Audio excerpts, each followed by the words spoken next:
I'd like to thank Noel and those who are involved in setting this rally up today. It's been a bit of a challenge. We're getting a bit of feedback on this microphone, but we'll eventually sort it out. I'd also like to thank Mark for providing the PA system and all those others that have shown up and travelled a long way today. We've also got the federal leader of the Liberal Party, Angus Taylor, here. We can welcome Angus, please. And there's one hell of an effort for a mate to come up here on short notice, and I'm very grateful for him because Angus is a horse rider. He rides with us quite regularly. He one of his first jobs when he left school, he was a guide with Talbingo Trails. So he knows the country around here and the horses and the Brumbies as probably as well as anybody else. So Angus, welcome aboard, mate. Thanks very much. The Nibby boys here.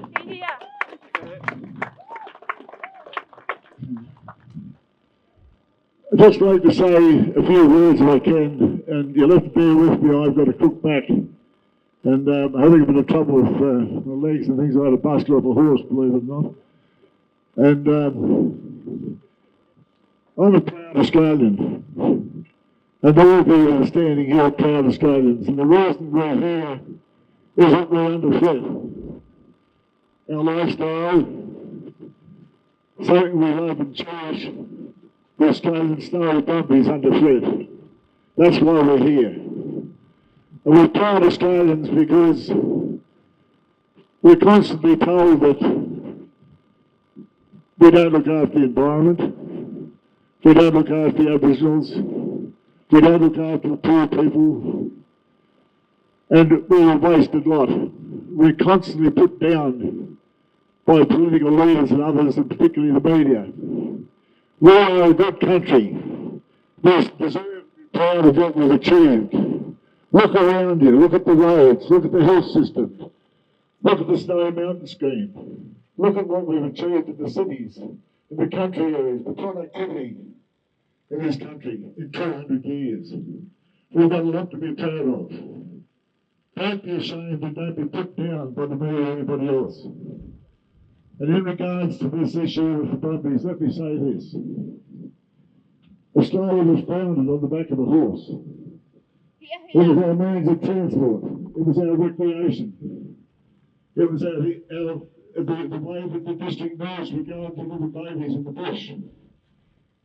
And the people in the country areas solely survived with the horse. Those who went to war on the back of a horse. Those who went to the Transvaal in South Africa, they went to the back of a horse.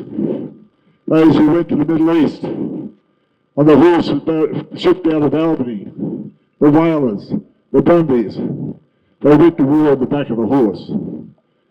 So if you think for one moment, and the people of Australia think for one moment that we're going to stand by and see the Snowy Mountains Brumby shot, slaughtered, massacred in the hills up here, they are wrong because we're not. And I want to thank you. Thank you for being here because this is what we have to do. We have to stand up to these people, and they're being persecuted. There's lies being told about the entire issue, the count of the horses, the fact that legislation went through the Parliament and the government of the day chose to ignore it. They've broken the damn law, and nobody's done anything about it. The judiciary is weak as piss, as far as I'm concerned. We need to continue this battle, and it's not only in regards to the Brumbies. There's a lot of other issues I know that some of you here today are concerned about. But our issue today is about the Brumbies. And other speakers are going to address it as well, and I'll come back to you with a few more words later on.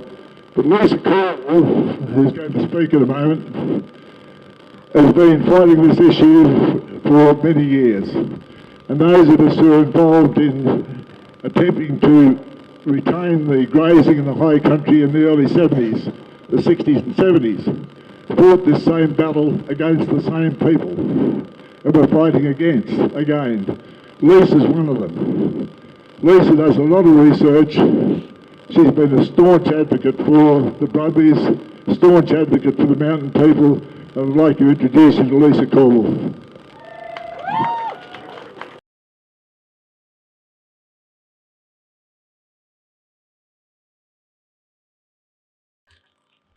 I have a statement from the New South Wales Nationals Upper House member, Nicole Overall, who was also our local member.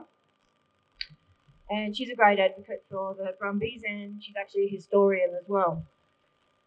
She has asked me to say, thank you to everyone who has travelled here today. I'm very sorry I can't be with you, but I'm about to return to Parliament in Sydney to get ready for Labor's budget and grill them on how much more taxpayer dollars they're wasted in relentless pursuit of our Snow Mountains Brumbies. All of you are here because you care about our shared history, our mountains, and above all, about these iconic animals. And what we're fighting for isn't based on ideology or far-left fantasies of saving the world by shooting Brumbies from the air. It's about transparency and balance. It's about trust. It was Labor that promised, after the horror of Guy Fawkes, that aerial shooting of Brumbies would never happen again. It was the current New South Wales Labor government that promised they would not introduce aerial culling of Brumbies, though of course that was before they were elected. And we've heard from the Prime Minister himself, Labor takes us as fools, saying they didn't lie, it's just that they changed their position. Each of you has a right and a responsibility to question that. Meanwhile, how is it that Labor can find endless resources to pursue a few hundred remaining Brumbies while utterly destructive invasive species like feral pigs spreading disease, causing enormous environmental and agricultural damage, eating native wildlife, continue to explode our landscapes, across our landscapes? How is it that the humble, heroic horse has become public enemy number one, while the actual vermin of our bushland receive nowhere near the same attention?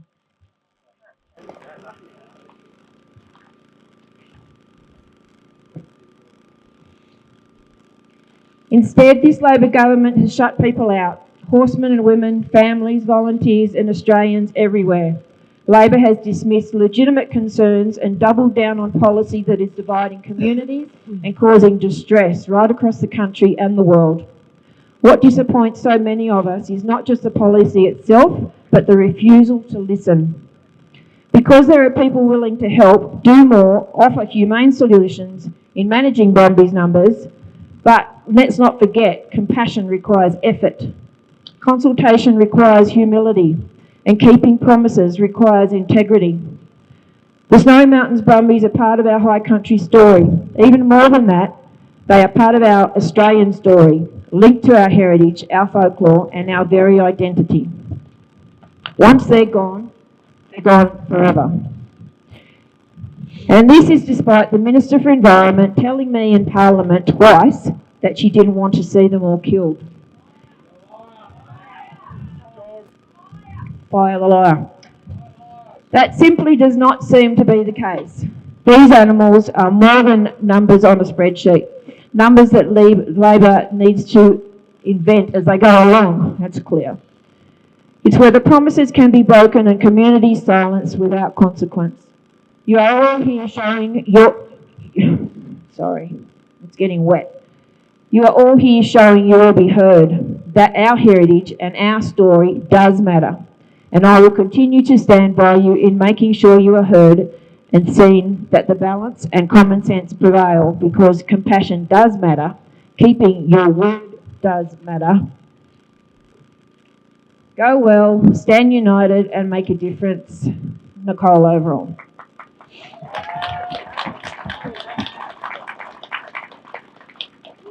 I'm not going to read a joint letter. If you want to see it, it is on my Facebook page, but it was jointly signed by the Emeritus Professor Ruben Rose, who was the first veterinarian on the National Park Scientific Committee.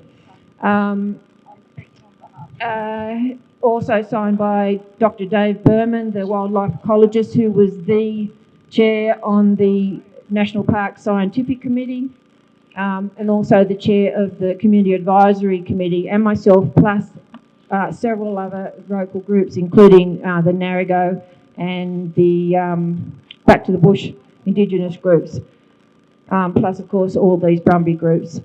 Out of the 50 or so emails I sent it to demanding suspension, I had one response, and that was gratefully from the Shadow Minister for Environment of New South Wales, Jackie Munro, which was terrific. Jackie obviously is a Liberal member, and she may put questions on notice to Penny Sharp on the website, and Sharp has since replied. She had 3 weeks to reply, and that response came back on the 12th of June. And of course, she dodged most of the questions. But the problem is we don't have anybody to stand up and challenge that, and that's the issue. But that's the focus we need to keep, is we've got to change this government next year. While I'm standing here, I just thought, for the people that are from away and don't know the area, do you realise that where we are standing 100 years ago, nearly 14,000 people lived here in Kiandra?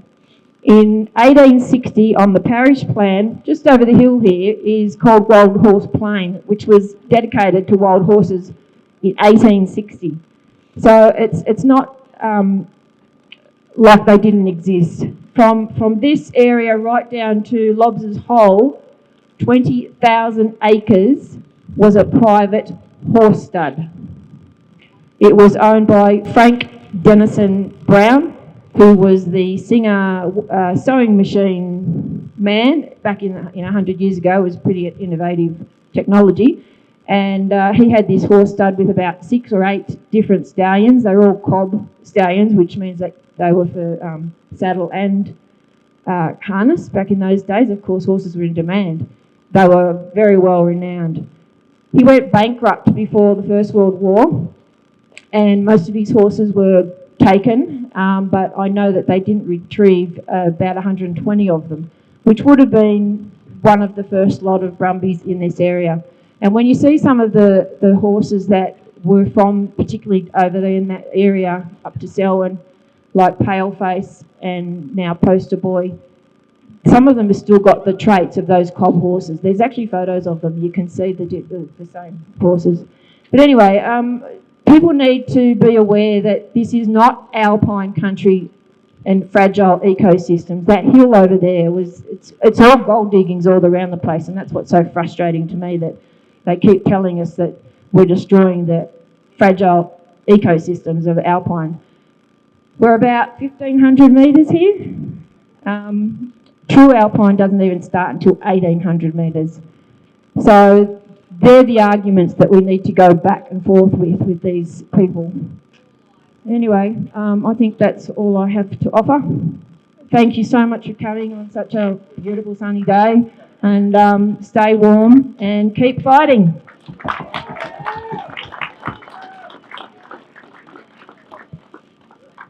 Thanks, Lisa. You can see from Lisa's knowledge of the area and the history of the area that she's put a lot of work into researching, and everything that she produces and online or to government is always well researched and credible. So I'd like to introduce to you now Andrew Wildsmith. Wiley is on the board of the local Indigenous community, the Nagayo people. And Wiley, these things worked for me for a while and spent a lot of time up in the mountains riding around with us. And I'd like to introduce you to Andrew Wildsmith.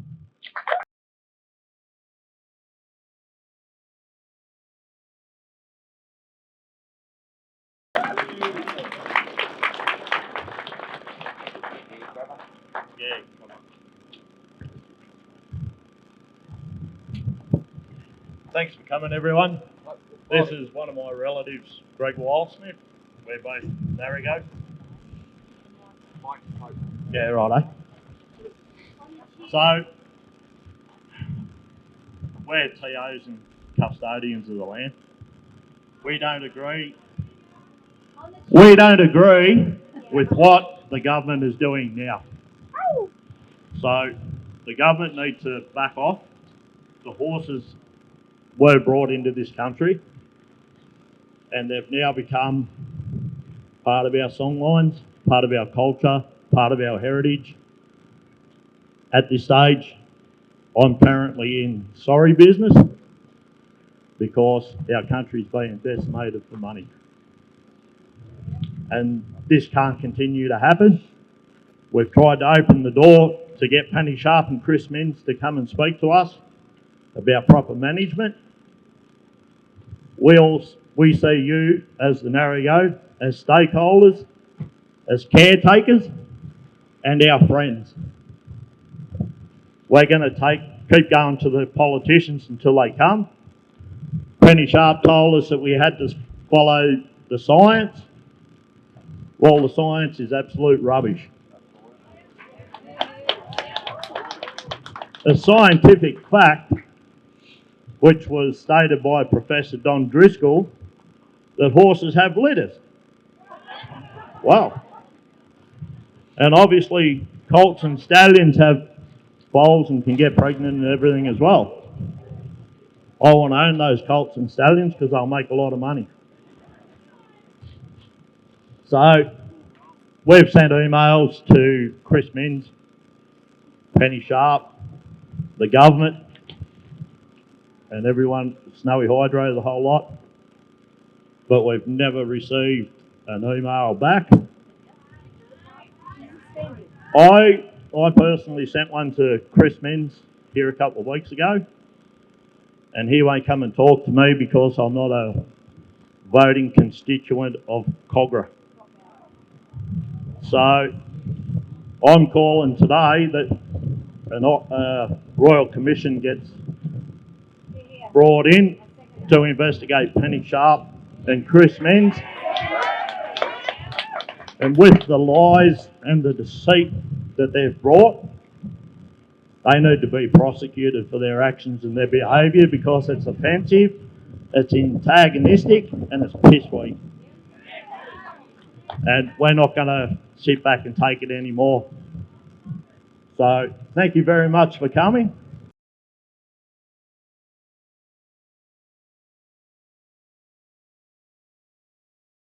My name's Greg Wildsmith and I'm a proud Narrego man from the Narrego Nation.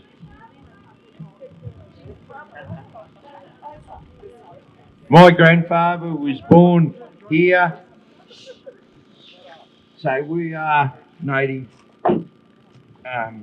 landholders of here, of this country. I don't agree with the lies and the deceit with the government's telling us Penny Sharp and Chris Minns and that. Where are they here today? No, can't turn up. Very proud for every one of you to turn up here today and speak up for the Brumbies. Let's manage these horses, not murder them. It's wrong.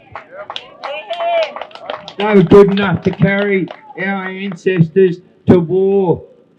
Had it not been for the Brumbies, the Beersheba would never have happened and we would have lost the war and we wouldn't be in the world we are here today. I ask you, who's doing the most damage? Snowy 2.0, Humeling, all of them. Or the poor Brumby. They're just using the Brumbies as a scapegoat because they don't like horses, I gather. I've never ever heard of a horse having more than one, maybe two foals. Most of the time, the second one doesn't survive. Let alone have 4 a year, not possible. Takes them 11 months to grow a foal. Do the math. It's not hard. Anyway, I wish you all a safe and happy journey home when we're finished here today. Thanks for coming. Let's stop the bullets. Stop the slaughter. It's just not good enough.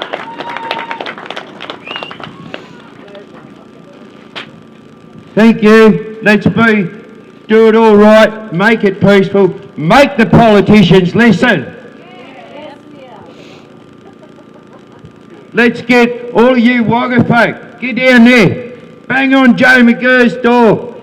We do. Bang on it. Keep banging on it. And keep asking him the question. Go and stop the slaughter. Don't be a lowlife. Have some humanity. Stop the cruelty. If one of us done that to any animal out there in the real world, where would we end up? So why can the government do it on a mass production and get away with it? No, I say no. And I think each and every one of you here say the same thing. Anyway, thank you. That's enough from me. Aru.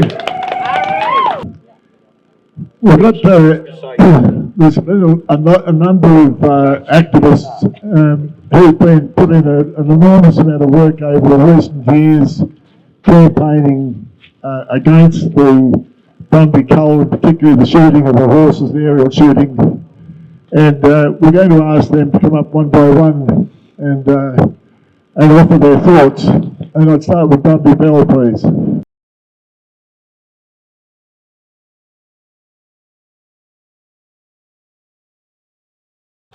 Thank you all for coming today.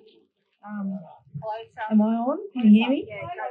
Okay, thank you all for coming here today. My name's Brumby Bell, aka Brumby Bell. Real name's Amanda. I'm from the Yarra Valley in Victoria. I've gone through the heartache of losing Barmer with the Barmer Hay Angels. Where are you, Renee Nuba? Come up here, Renee. Come on, get up. Up you get.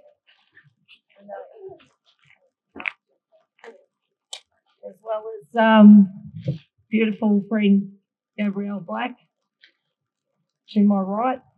We've been through a lot together, us three ladies. We've lost Barmer. We fought hard. We fought against the Yorta Yorta. We fought against the government. We fought against the rights to life.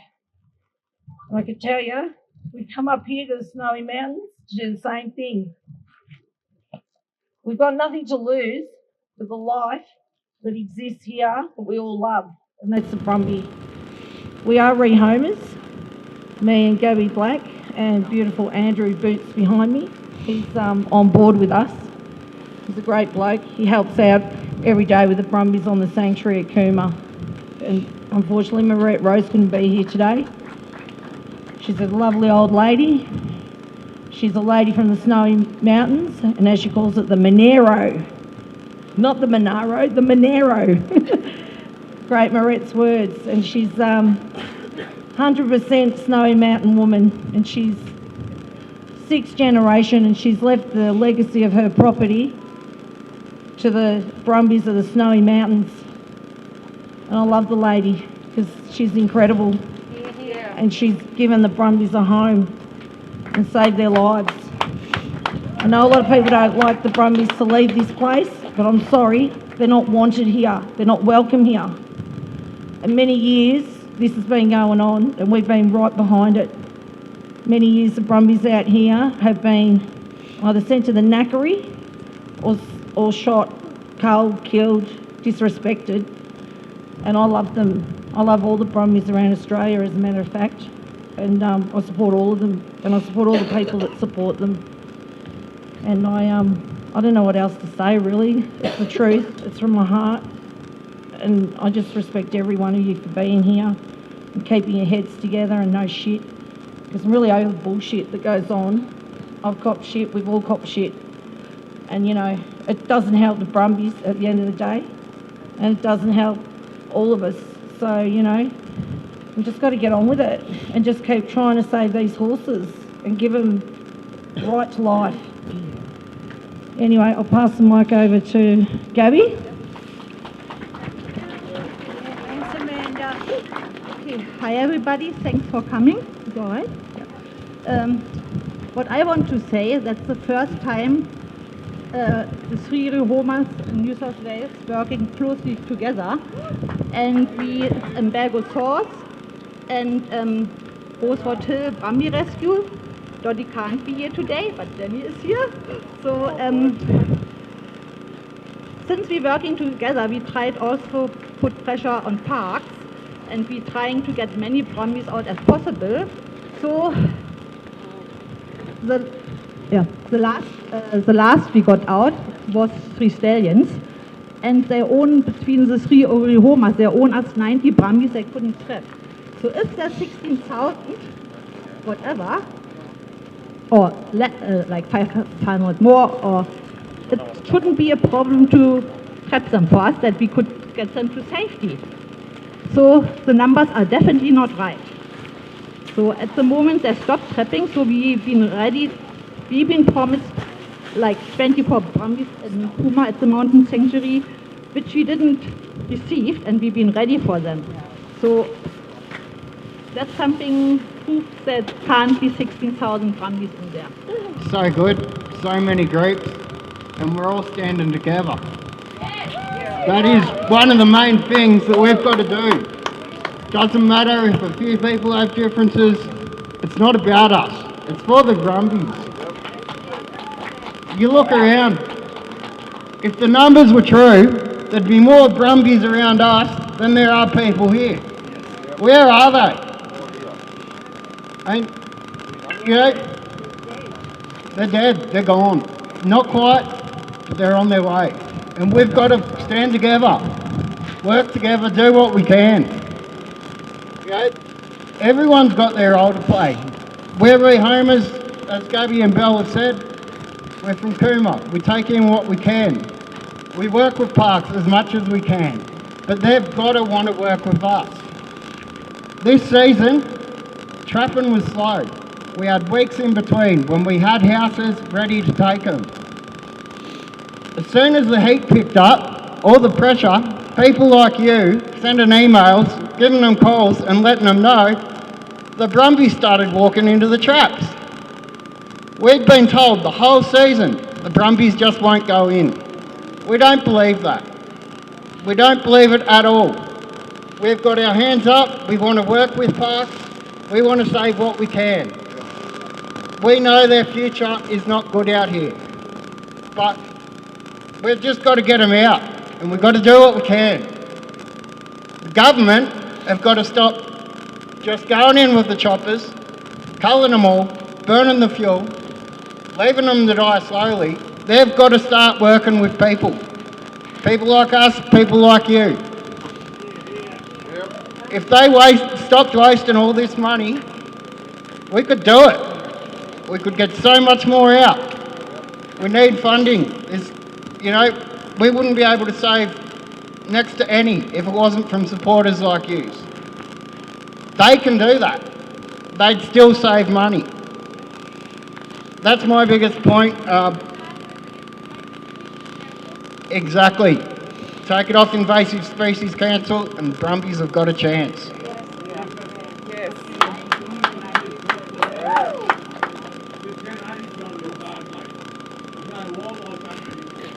Yeah. No, I agree. There's not much wildlife out there left. You see a few kangaroos, obviously you're not going to see them all, but it is barren. Look around. Pigs love it. They get fed up every cull. They're eating wild. Yeah, the wild dogs as well. And you're right, your grandkids won't get to see any. It'll all be gone. With the way they're going, it'll all be wiped. You know, national parks, Sparks, I think Sparks is more correct. They don't do much fucking use managing their land. What good are they doing here? They're wiping everything. They're locking the gates, they're wiping everything. It's not their land, it's ours. Why have they forgotten that? Yeah. They work for us, so we've got to remind them. I'm going to hand over the mic, whoever's next. Renee. Beautiful Renee from the Barmer. Hey Angels. One of my biggest fans. Oh, and Gabby. Oh, don't fight about me, girls. Hi everybody, and it's certainly a great sea of people's faces out here. I know there's a number of you that I haven't spoken to for a long time, but coming together for something like this is absolutely wonderful. And I don't know what's been said before. This is not my backyard up here. It's down at Barmer, and what Barmer has been through for the last 15 to 20 years is something that I'm seeing repeated up here right now. They use Barmer as a blueprint for what is happening up here right now. It is a blueprint, yeah. You know, they had their management plan, and originally it was supposed to be getting the numbers down to a couple of hundred. But what they did, they eradicated all of them. There is not one Barmer Brumby left out there. It is an absolute shame.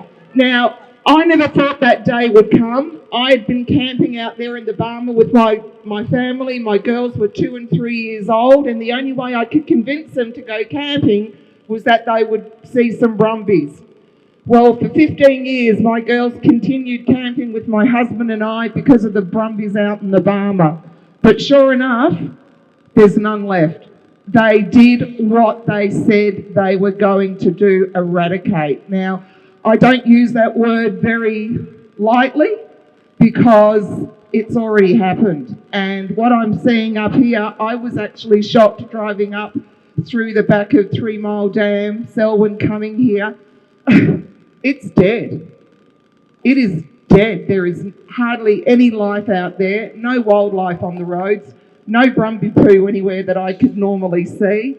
And I particularly took that way to come up through Elliott Way and the Goats track and whatever track other I came on. But anyway, I didn't see one Brumby, which was really, really sad, because the last time I was up here was with Brumby Bell and Dave, and we sat for hours watching them around this area. Well, I'm not sitting around here now because there's nothing to see.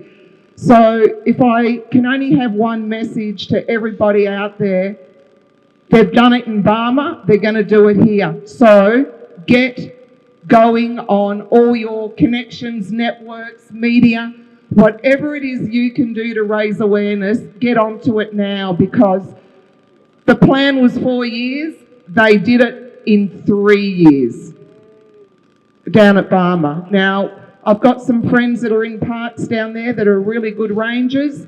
I rely on them for the proof and the observations out there in the park. They've not seen any. So I really don't want that to happen up here.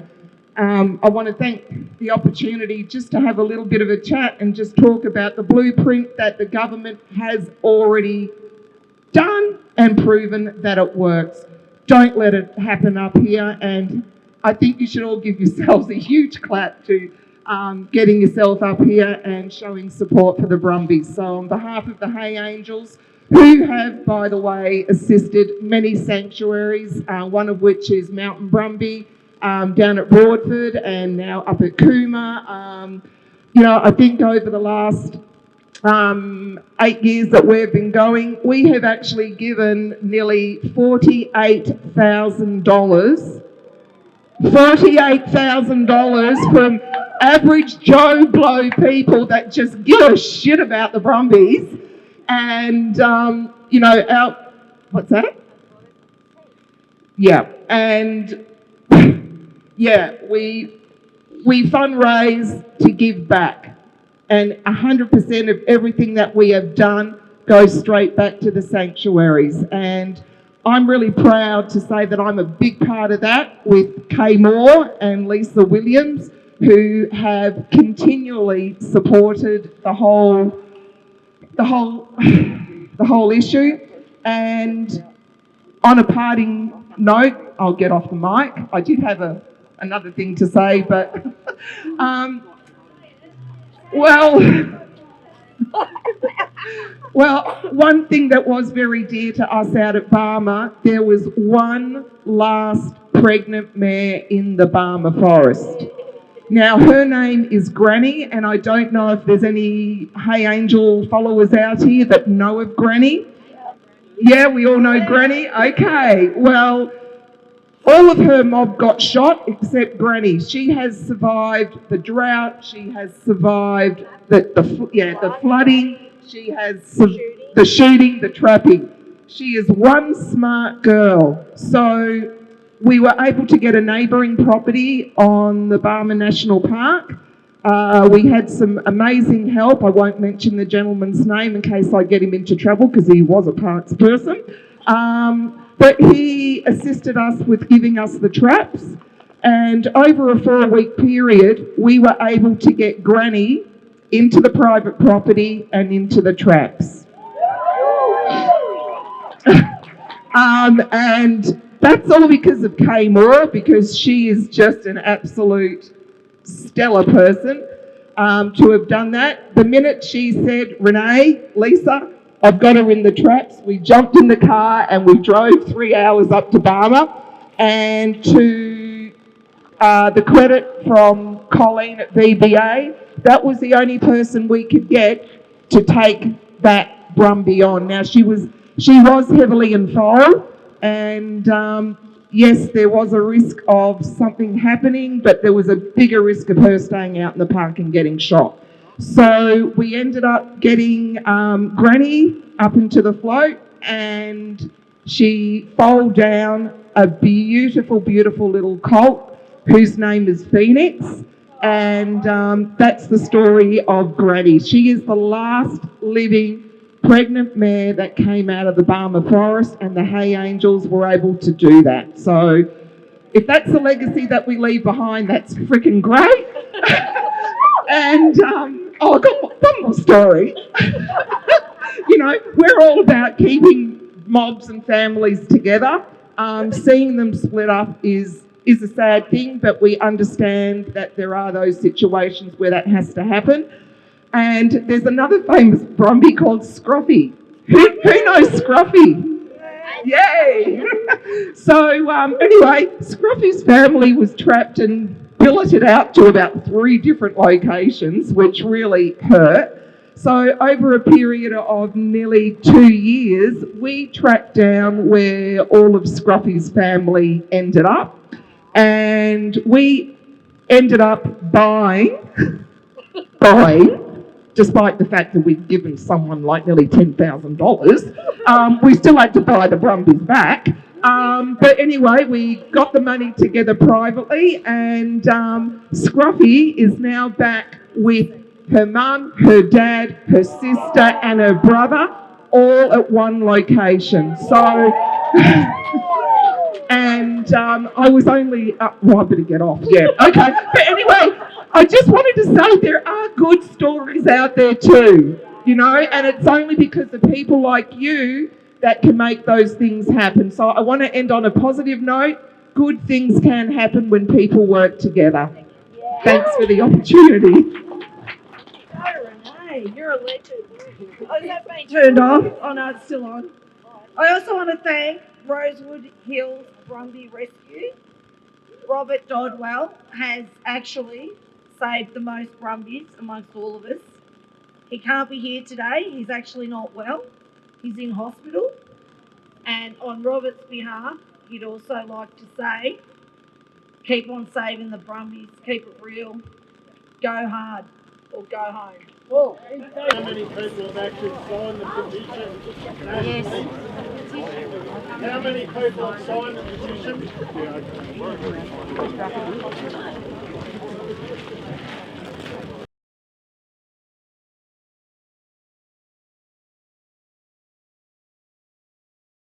G'day everyone, I won't keep you long. I know you've sat around out in the cold for a while, but I just had a couple of points to sort of bring up. I live down on the plains at the foot of the hills, not so very far away, a generational history to this country up here. I was fire captain during the 2003 fires. I was a deputy captain during the 2020 fires. And, you know, I just want to point out for people that don't know this country is very, very different now since we had those fires. This country has been toasted over the last 20 years. And I just want to point out that we've got governments talking about renewable clean energy, you know, These horses are the cleanest, most renewable energy you would ever get. They're self-replacing up here. If we utilise them and manage them and don't just try and penalise them, we can. They're one of the most important assets and should be treated as a resource to help deal with these fires, which are one of the major threats facing this country, because the fire ecology has changed now, and more than likely, I hope I'm wrong, but I think we will see these sort of events every decade or so now in the future. And with utilising these horses as a resource, if we could just have some input for park management, take salt up into the hills where most of the lightning strikes happen. Get those horses walking up through that scrub, making pads through that timber, where you can light a backburn off those pads in the right conditions. You can get the raft teams, the remote area fire teams. They can use those Brumby pads to help isolate lightning strikes up there. That can make everything safer for those raft teams to get in and get out because they've got access. And they won't need it. The Brumbies might be a bit different.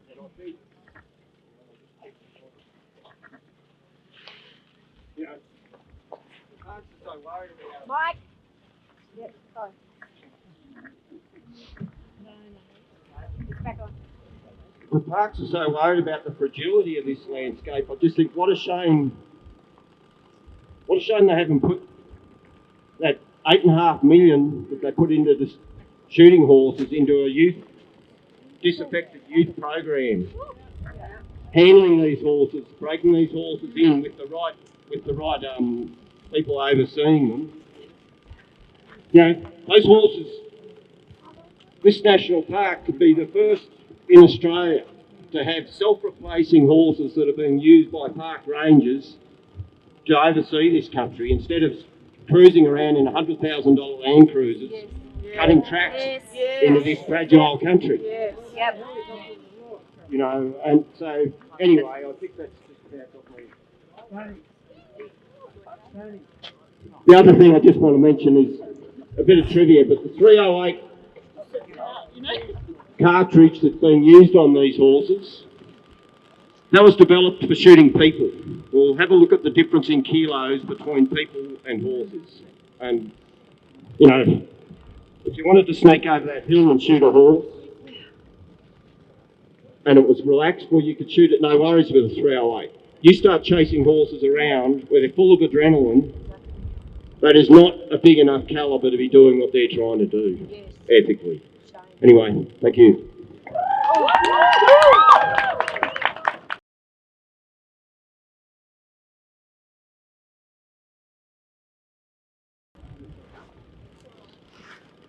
Hello everyone, my name is Lynn.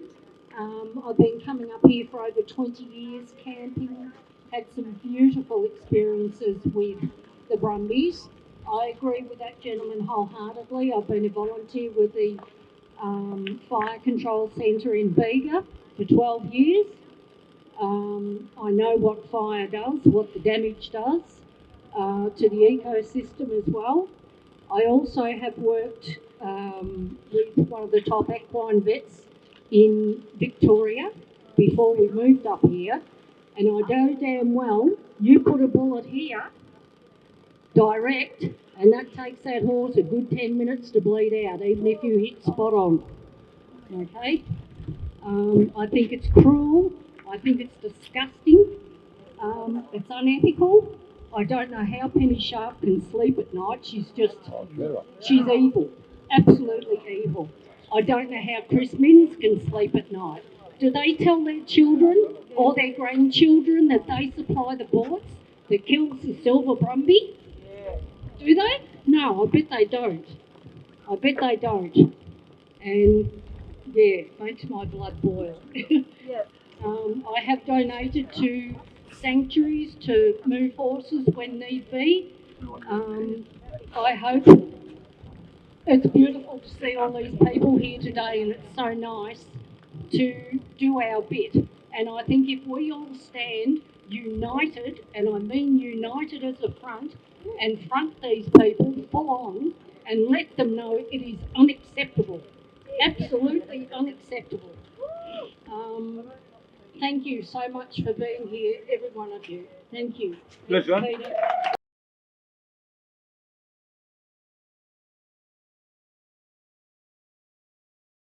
I mentioned earlier that we've got a few other speakers to speak this afternoon, but I'd like to particularly thank Angus Taylor for joining us this afternoon, because he's come a fair way and he is the federal leader of the Liberal Party, and he's, as I said, one of the first jobs Angus had when he left school was a guide for Talbingo Trails. And he knows his country as well as most other people, and a fair bit of the history of the Brumbies too. Angus, welcome aboard. Come up and I'll give you the mic and have a word. Well, thank you, Peter. Thank you, Lisa. Thank you, everybody, for being here. It's a tough day to be here, wet and cold, but good on you. This is important. It matters, and it's brilliant to see so many of you here sticking it out in this cold weather. It is quite fitting this event is at Kiandra. This is right in the middle of our beautiful high country, where people have lived and worked and ridden and travelled for generations, and you see incredible history all around you, right here. But let me start by keeping things simple. I am against this coal. I am for the Brumbies, and I am for the local community being in control of these mountains again. Now, I grew up not far from here, like Dunbar, you just heard from a moment ago. 6 generations we've been farming in this region, and I was privileged at a very young age to come up here riding regularly with my family and friends. And through the course of that, I got to know this country, this incredible country, and the horses that live in it. And time again, we would run across those horses through this beautiful and magnificent country. And I got to learn how to get across the frost plains in a wet year. I can tell you that can be tough at times. You can get your horses bogged. I learned to find my way across the rivers and creeks, to find the right ridges up the mountains, to find the Brumbies when they were hiding. And I learned what an incredible history there is and heritage and tradition there is in this beautiful, beautiful country. My family had snow leases up here, and we ran cattle up here all the way through to the drought of the early 1980s.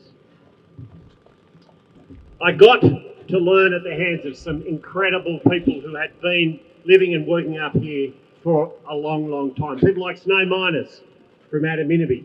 People like Peter Cochrane, who is here today. People like Tom Stacey over at Tumut. And these people understood these mountains. They understood the Brumbies. They understood the tradition and the heritage. And they knew that getting the balance right between the horses and the land was achievable, but they knew how to do it. Now, my family had a front row seat in how that changed over many, many decades. We lost our snow leases many, many years ago. We lost the ability to bring cattle up here many, many years ago. Progressively, during the 1980s, when I was working up here, as Peter said, taking out trail rides, giving people the opportunity to see what this country meant and why it mattered, we were progressively pushed out of the country, particularly in that direction. Year by year by year, the national parks decided they didn't want people here. They didn't want horses here. They wanted to get rid of us. It's our country. And then in the 1980s, they took control of the Brumbies away from the locals. 1982, the last Brumby running. They took it away from control of the locals. And they said they knew how to do it. They didn't think there was any knowledge or experience on the back of a horse. They thought the only knowledge or experience that mattered was in an office tower or in a bureaucracy. And they were wrong. They were absolutely wrong. I saw this continue to happen. And it all came to a head for me when I was out at Pretty Plain in that direction, beautiful part of the mountains, in January of 2003, the dry storms rolled through. Dry storms rolled through. Some of the locals might remember this. And fires started. And the National Park said, we're not going to put them out because we believe in wilderness now. They've got this ideology from the west coast of the United States, and they said humans shouldn't have anything to do with it anymore. We're going to let it go. And we saw the most devastating fire we had ever seen come through this country. The pub there was burnt down. Right there. 19 huts went. Traditions. The culture of the place, the history of the place went up in flames from a national park that simply didn't understand. Didn't understand the history and heritage of these great mountains. And now they want to get rid of all the Brumbies. We know that. We know that. They want the horses gone. Now it's on us. It's on all of us. Because we're the ones left fighting for this. I want to see the locals back in control. Yes, yes, yes. I want to see the Brumbies protected. And most of all, I want to see the way of life that generation after generation have enjoyed in these beautiful mountains protected. The locals know how to do it. Yes. They've done it for a long, long time. No bureaucrat will understand more than the history and the experience of the people who have managed this incredible country over so many generations. But the only way we're going to get that back is to fight for it. So thank you so much for being here today. Well done. Let's keep fighting.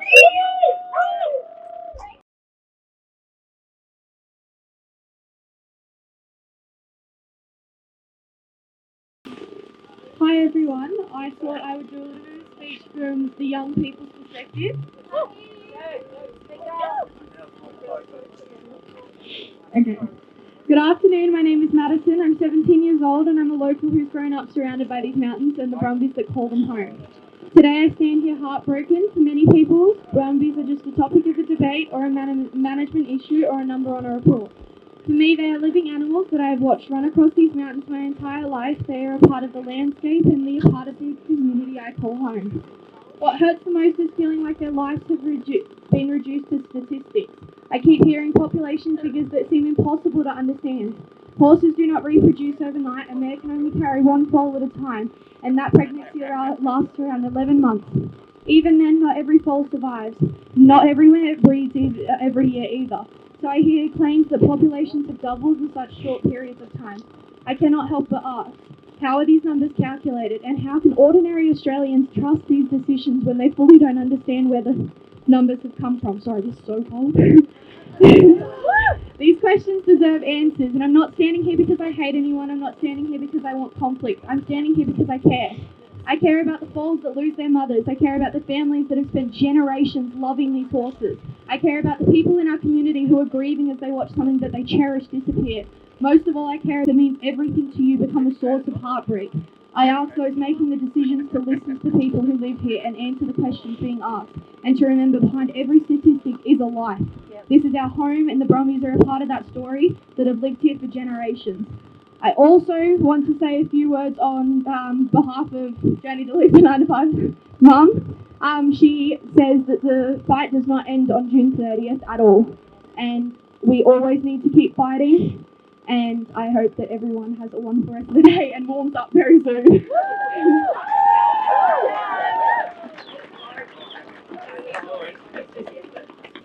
There's just apologies, Gina Gorman, Paul McIver and Mel Rowe.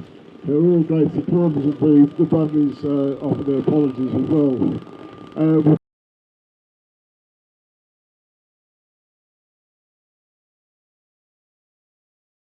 Great to see all the dedicated people there. Somewhere in these mountains there's a hut called Constance's Hut, which was built by my father and grandfather. I just care about what happens in these mountains. I've cared for a long, long time. I'd like to do a couple of songs here which relate to the mountains and the way the parks have taken over. This one's called The Bogong, and the old bush people who used to bring their cattle up used to call Mount Jungle the Bogan. Snow leases have expired in the mountains. They're now part of the Kosciuszko Park. No more big mobs that way will be wandering. No more will the mountain healers bark. The mountain huts are now all deserted. The mountain men have all disappeared. No yarns will be told in the lamplight. No more early snowfalls will be feared. There'll be no more big mobs on the Bogong. In the summer when the snowgrass goes to seed, and the heather is blooming on the hillside, where the big old bally bullocks used to feed. Well, they say it's all a part of progress to put out the stock and open up a park. But to me it's kind of quiet and lonesome without the whip crack and the healer's bark, or the bellow of a bull in the morning, ringing clear on the nippy mountain breeze, and the sheep bells away in the distance. Ah, to me these are the only sounds that please. There'll be no more big mobs on the Bogong in the summer when the snowgrass goes to seed, and the daisies are blooming on the hillside, where the big old bally bullocks used to feed. The Kuma station herd of 1,000 head or more will not grace the mountainside again, and the sheep flocks from Drumore and Brumby will all be ramble over snowy plains. Well, I guess it's all a part of progress to put out the stock and open up a park. But it's lonesome without sheep bells in the distance, and the campfire's friendly winking in the dark. There'll be no more big mobs on the Bogong in the summer when the snowgrass goes to seed, and the tourists are hiking around the hillside, where the big old bally bullocks used to feed, where those poor old mountain brumbies used to feed.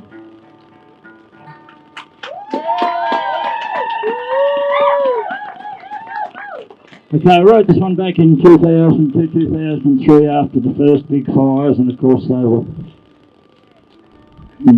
even worse again in 2020. And I called it in conservation's name, but most people call it Log It Up and Let It Burn.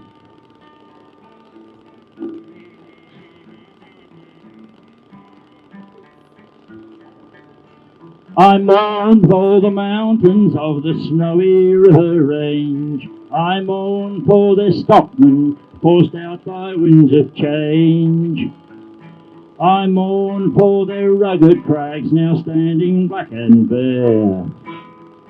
Like monuments to morons, they stand in mute despair.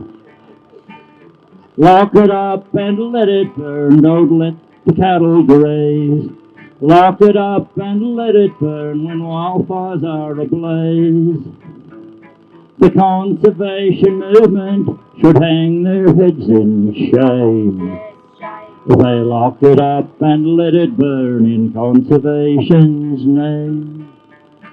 The cattle grazed these ranges for 100 years and more. Our stockmen showed respect and love for everything they saw. The cattlemen were exiled, our bushland has been lost, with countless million wildlife in a senseless holocaust. Yes, the mountains have been blackened where the stockmen used to ride, Our parklands lie in ashes up and down the Great Divide. The singed and scorched earth policies of those we pay to care have led to devastation, extinctions and despair. Lock it up and let it burn, they locked the stockmen out, while countless cattle perished in Australia's biggest drought. The conservation movement, it seems, will never learn. They pursue a flawed agenda, lock it up and let it burn. One lightning strike is all it takes in tinder dry debris to cook 1,000,000 possums and scorch 1,000,000 trees. 1,000,000 tons of greenhouse gas are pumped into the sky from grass that should be utilised instead of left to die. The time has come for common sense, the time to make a stand, the time for men with backbone to take the reins in hand, to lead us out of darkness down that well-worn cattle track. Oh, to bring the mountains back to life and bring the cattle back. Lock it up and let it burn, don't let the cattle graze. Lock it up and let it burn when wildfires are ablaze. The conservation movement, it seems, will never learn. They pursue a flawed agenda, lock it up and let it burn. Yes, they lock it up and let it burn in conservation's name. Oh, thank you, folks. It's pretty hard up here. Thanks very much. Pretty cold on the fingers, I can do that.